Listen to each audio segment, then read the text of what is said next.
Assalamualaikum warahmatullahi wabarakatuh. Good morning everyone.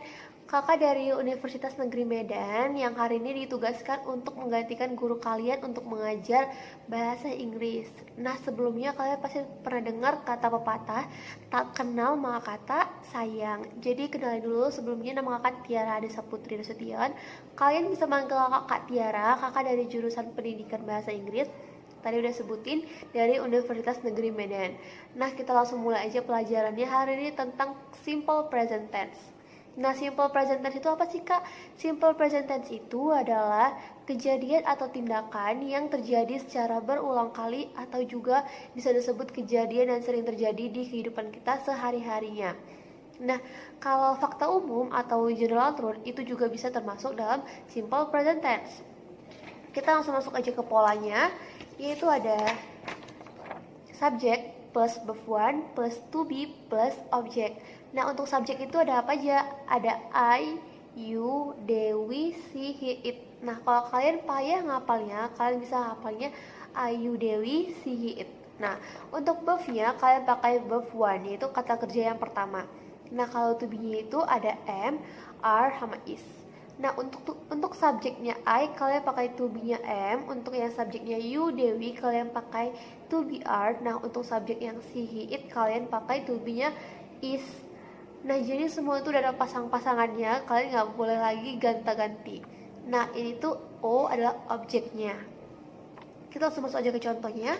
Yang pertama, ini ada I am student. Nah, jadi dia itu ada subjeknya, ada to be-nya, ada objeknya. Kak, kenapa nggak ada verb-nya atau verb one-nya? Ya, karena bisa juga polanya itu subject, to be, terus langsung objek, atau juga bisa subject, verb one, sama objeknya gitu. Nah, contohnya kayak ini. I always read a book. Nah, di sini nggak ada to be-nya kan? I always read a book. Saya selalu membaca buku. Kak, tahu dari mana sih kalau kalimat itu simple present tense? Nih, di sini kalian ada kata always. Kata always itu artinya selalu ya. Selalu itu pasti selalu kita lakukan atau kejadian berarti ya secara sering berulang kali. Nah, kata always, usually, often itu juga termasuk kalimat simple present tense. Nah, jadi ini saya selalu membaca buku. Jadi dia itu termasuk kalimat simple present tense. Lanjut yang contoh ketiga, ini ada they do homework before sleeping.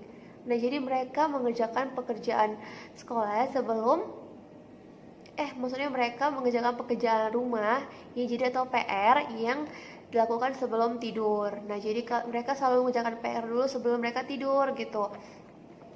Lanjut, ini ada she is my mother. She is my mother. Itu kalimat positif ya. She is my mother. Ada subjek, ada to be-nya, terus ada objeknya juga. Terus kakak mau kasih contohnya untuk kalimat negatifnya. Kalimat negatifnya itu ini. She is not my mother atau she isn't not my mother. Kenapa pakai not? Karena dia tuh kalimat negatif. Kalimat negatif itu artinya yang kalimat yang bukan ya, atau kalimat tidak. Jadi dia itu ada kata not. Nah, dia itu yang membedakan kalimat positif sama kalimat negatifnya. Nah, itu she is not my mother atau juga bisa disebut she isn't my mother. Lanjut ke kalimat interrogatif atau juga kalimat pertanyaan. Kalau di kalimat sebelumnya, di kalimat negatif, ini tuh subjek duluan baru to be ya.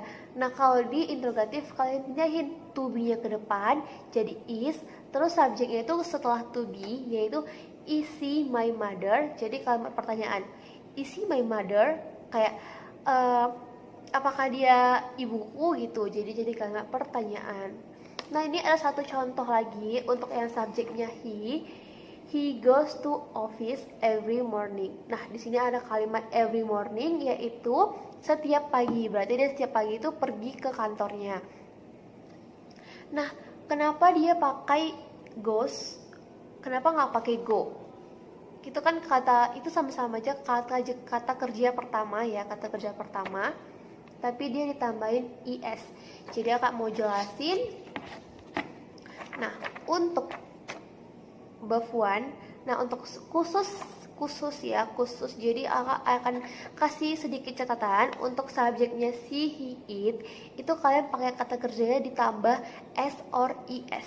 Nah, nih, jadi udah kakak buatin. Jadi kalau kata kerjanya untuk subjeknya si it itu kata kerjanya ditambahin di belakangnya s atau is kayak gitu. Contohnya kayak tadi nih, he goes, aturan kan he go ya, he go, jadi ini tuh jadi he goes ada tambahin is-nya. Nah, ada sedikit contoh lagi untuk fakta umumnya atau general truth. Nih, general truth itu bisa dibilang tuh fakta umum atau kebenaran umum yang semua masyarakat pada umumnya juga yang bisa diterima pada semua masyarakat pada umumnya. Jadi pemikirannya itu nggak beda-beda. Nah, ada contohnya ini, the water boils at 100 Celsius. Nah, emang air itu mendidih pada suhu 100 derajat Celcius. Nah, lanjut contoh kedua, ini the sun rises at the east and sets at the west. Nah, emang fakta umum kan, kebenaran umum. Kalau memang matahari itu terbit dari sebelah timur dan terbenam dari sebelah barat, semua masyarakat juga bisa terima fakta itu. Nah, kayak gitu maksudnya. Jadi dia tuh fakta-fakta umumnya itu emang yang diterima semua masyarakat gitu. Jadi dia tuh bisa pakai kalimat simple present tense. Nah, berhubung waktunya juga sudah habis, kakak sudahi pelajaran hari ini. Untuk adik-adik bisa ngulang lagi materi-materinya di rumah. Kalian bisa catat tadi, ingat catatan yang kakak kasih tadi, berlatih lagi supaya nempel terus, supaya ingat terus. Jadi nanti kalau ada soal kalian bisa bedain kalimat itu simple present tense ya gitu. Nah, kakak semoga nanti kita bisa jumpa lagi di lain waktu kalau ada kesempatan. Kalau kakak ada salah kata, kakak mohon maaf. Wassalamualaikum warahmatullahi wabarakatuh. Good morning adik-adik.